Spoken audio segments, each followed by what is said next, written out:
Welcome to Growing Older with Gusto. I've used that title deliberately because we're growing. We're always growing, no matter what our age. We're not stagnant. And also, we are all getting older, not just old. Even a newborn starts getting older from the day they're born. George Burns said, "You can't help getting older, but you don't have to get old." He lived to be 100, so I guess he knew something. The goal of this course is to help you find peace in growing older so you can live each day in the moment with gusto and not fear what is to come.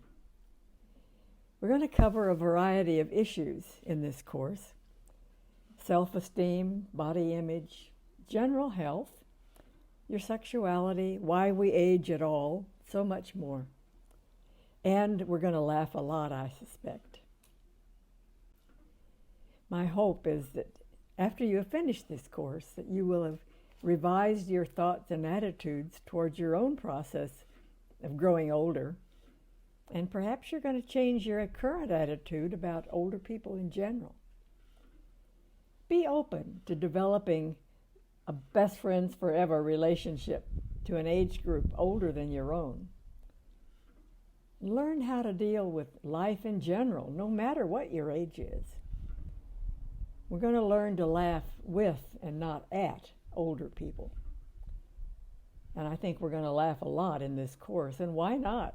Life is pretty funny at any age, isn't it? Shakespeare talked about the traditional idea of the 7 ages of man. And in his play As You Like It, in the second act, he says, "All the world's a stage, and all the men and women merely players. They have their exits and their entrances, and one man in his time plays many parts, his acts being 7 ages." So let's look at those 7 ages very quickly. The first, of course, is as an infant, and then we're the school child, or the young child who runs around. There's the lover, and I suspect that this is more than just the lover. It's a particular age group that is beginning to look around for a partner in life. The soldier, perhaps that is also the student of today. I think about it in terms of being a student or someone who is looking at a new career. And then he calls it justice. Perhaps he meant a lawyer or solicitor. But I think it also refers to any kind of career that we might have as an adult. And then he has us all of a sudden jumping to being an old man or an old woman, probably retired, maybe sick. And then we become the infant again, somebody to change our diapers or to take care of us and wheel us around in a wheelchair. We're not going to go into each one of these, as they're not exactly appropriate in today's world. But you might want to see where you are in this lineup. My hunch is that most of you are either in what he would call the lover or the student soldier, or in a career of some sort, seeing that old man and old woman in your future. I hope that this class is going to help you improve your thoughts and your attitudes toward your progress of aging through the years, and also your attitude about older people in general. It's funny, but in a way, one of my best friends is actually about 40 years younger than I am. And neither one of us ever thinks about the difference at all. So you might be missing out on a good friendship with somebody that you enjoy but considered too old to be a close friend. Just look around you. But what is your perspective on aging? Has that been changing recently? Maybe it's because you had a birthday and all of a sudden aging is looming up, something to really be concerned about. How do you really feel about getting older? So maybe you ought to write those things out, your answers to these questions, and then check it out again at the end of this course. I would ask you to please watch this video. I haven't received permission from TED Talks in order to embed the video. All I can do really is to give you the link and ask you to watch it on your own. As a teacher, I was able to show it in a class without any problem, but now, with this being a personal teaching course, I can't do that. So I'm hoping that they'll give me permission, but I would like for you to watch the video. He's funny and yet very informative at the same time. So often we talk about rites of passage. What are our rites of passage? There was a time when they would send a boy out into the woods to take care of himself all by himself for a while, and then that was his rite of passage. And for women, it had something to do with your menstrual periods. But what do we have now? Maybe graduation from high school or college. Maybe it's a wedding. Maybe it's the birth of your child. For me, it was retirement. Or it could be the death of a parent, putting you into a different role. But there's something else too, and that's about ages. The ages that we do things changes. The drinking age is different from when you get your driver's license. And what other age limitations can you think of? And what is the purpose of setting these ages and having these rites of passage? How would you define the rites of passage that you've already been through? Sometimes we find ourselves looking up websites that tell us how old we can expect to be. And so we wonder how much longer we have to live. Well, it's probably best not to think about that at all. Numbers really don't mean anything. Thinking of numbers just tends to make us hesitate to do something. We might say, I'm too old to do that, or I'd better be careful. I'm getting old, you know. Or maybe someone my age shouldn't try to do that. It never really occurs to me to say I'm too old for something. There's a famous musician who was in his late 90s, saw a beautiful young woman walking by, and he sighs and he says, oh, to be 80 again.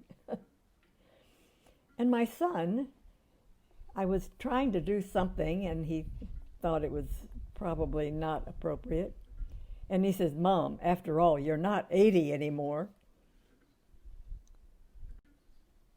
So I have an article here that I'd like for you to read. And again, it's something that I couldn't put the whole thing on here. But read the article. It has to do with life expectancy in the United States. And according to this article, it sounds like we live in the best place in the world to have a long life, and that's right here in Hawaii. Now, this is not a boring topic, but it sounds like it. What are some of the theories of aging? What words do we use to avoid saying old age? Well, we read about successful aging or optimal aging, vital aging, or how to age gracefully. We talk about functional aging or healthy aging. Why use the word aging at all? Why do we need a term for what we're going through? Why not just enjoy our life each day as it comes? Don't make a big deal out of your aches and pains, and that goes for any age. I think that B.F. Skinner in 1983 wrote the book Enjoy Old Age. And it's possible that probably even the early cave people worried about how old they were getting. But we're going to bypass any study of aging throughout history, and worrying about old age is probably nothing new. Probably right now we have more than about 300 theories on why we age. One of the theories is what we call the modernization theory. And this has to do with the separation between technology and where we are right now, the role and our status that's inversely related to technological progress. And so we hear, oh, old folks can't learn computers. What it really means to me is that they just can't be bothered. I'd ask you to please look up Grace Hopper. She's considered the mother of computing. And in my classes, when age came up and the topic of technology, I would talk about her. She was born in 1906 and died on January the 1st of 1992. She's quite a gal. She was a rear admiral in the Navy.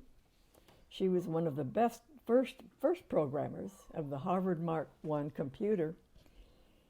And she was a computer scientist, a mathematician, and a Navy rear admiral.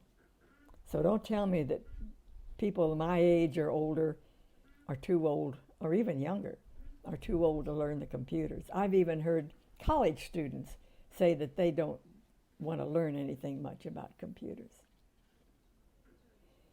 Anyway, Grace Hopper is an amazing woman.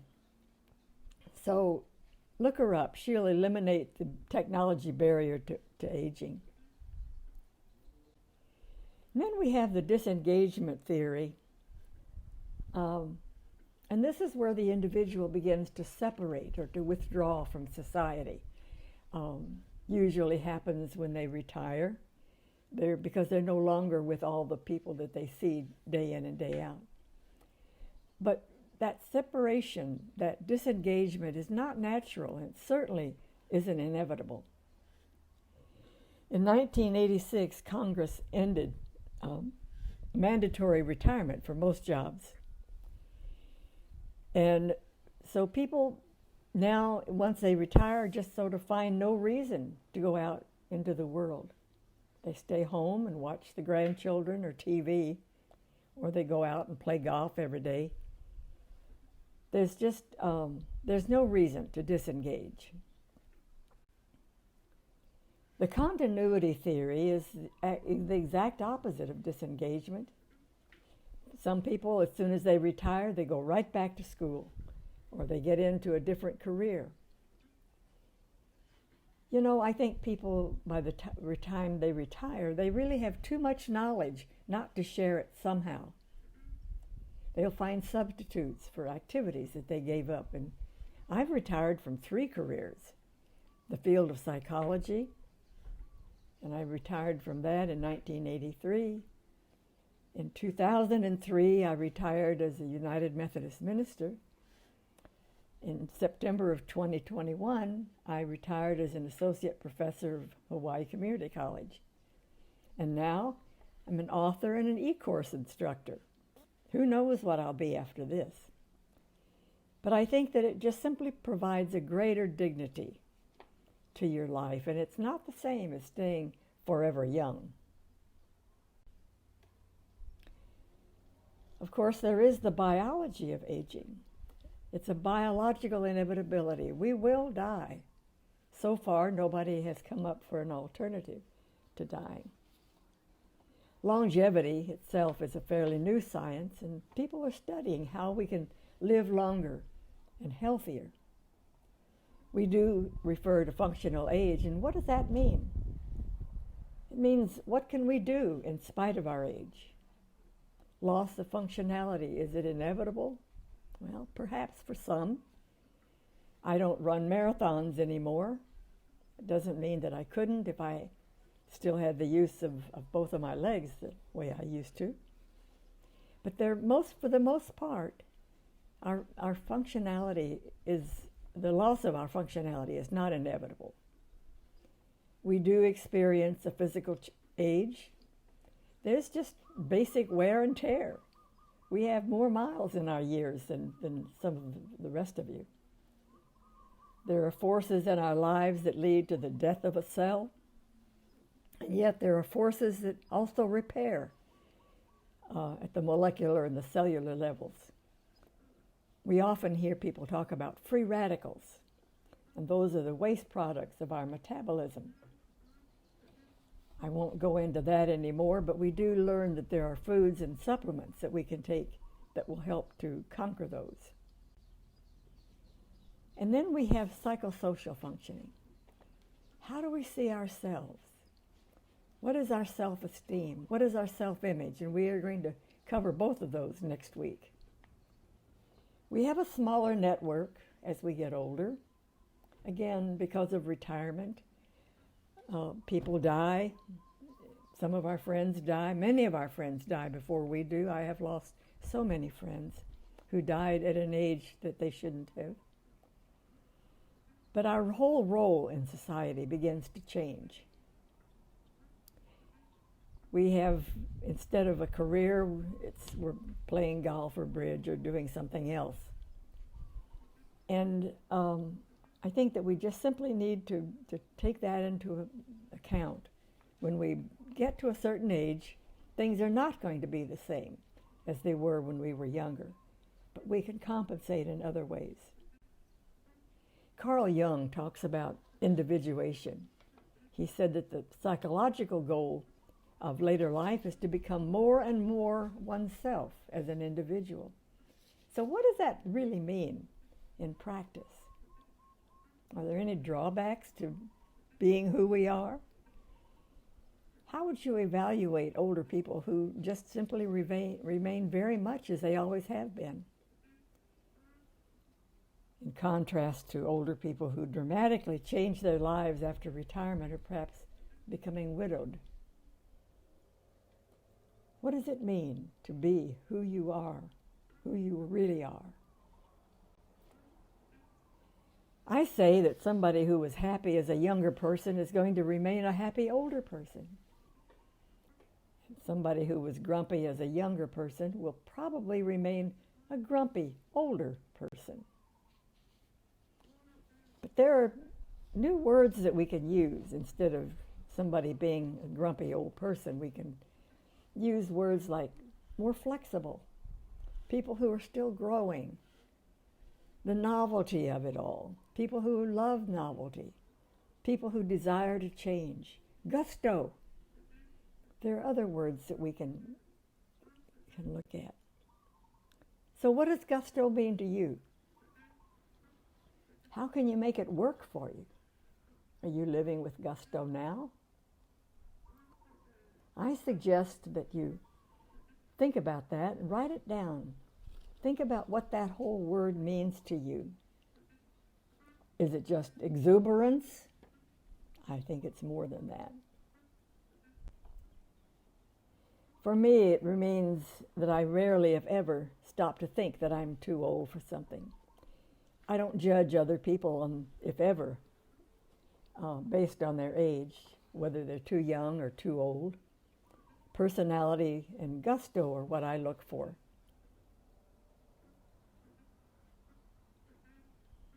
A year or so before I retired from teaching, I went on sabbatical for a semester.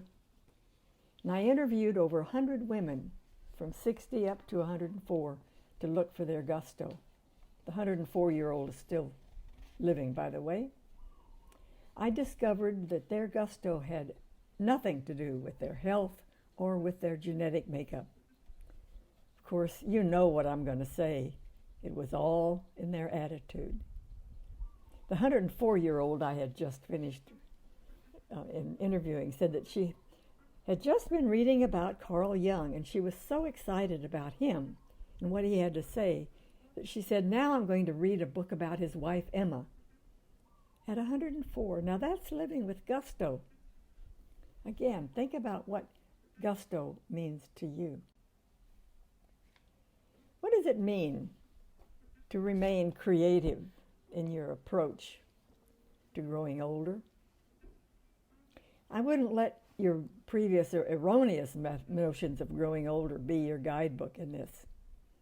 Learn to judge people based on their gusto or their personality rather than their age. I think if you would please email me, I've put Lucy at lucyleejones.com, or you can use lucyj at lavalily.com. And email me with putting gusto into the subject line, but give me your definition of gusto. I really would like to know what that is. So next week, in Lesson 2, we're going to take a deeper look at our self-esteem and our self-image and how those can keep us living with gusto. Or not. A hui ho.